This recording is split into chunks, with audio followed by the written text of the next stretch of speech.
Nous sommes sur la commune de Madaillan et vous apercevez derrière moi le magnifique château féodal de Madaillan que nous allons découvrir.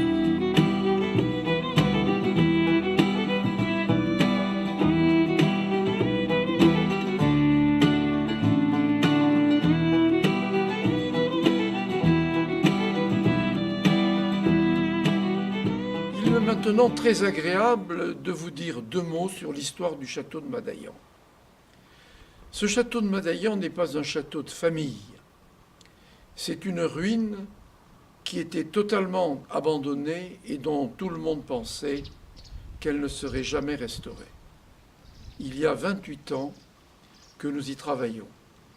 Ce château est un lieu historique majeur.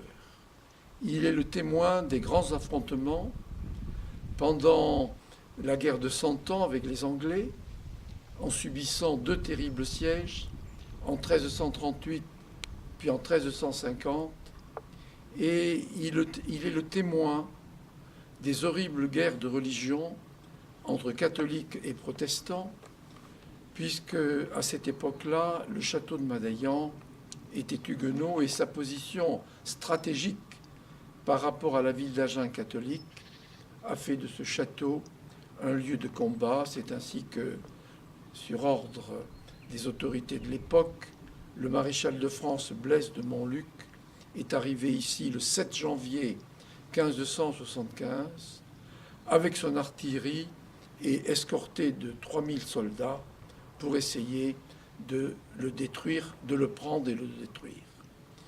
La chance était avec le château, puisque lorsque le maréchal de France, Blaise de Montluc, a appris que le baron de Langoiran, appelé Langoiran le Terrible, avait ses troupes déjà arrivées à hauteur d'Aiguillon, il décida de lever le siège. Ce château est ouvert à la visite publique. Il est inscrit à l'inventaire des monuments historiques et j'aurai bien l'occasion et le plaisir de vous accueillir un dimanche si vous souhaitez venir le visiter. Vous comprendrez l'horreur de tous ces conflits et l'intérêt aujourd'hui, en ce lieu de mémoire, de rappeler des tragédies dont on espère qu'on ne les reverra pas.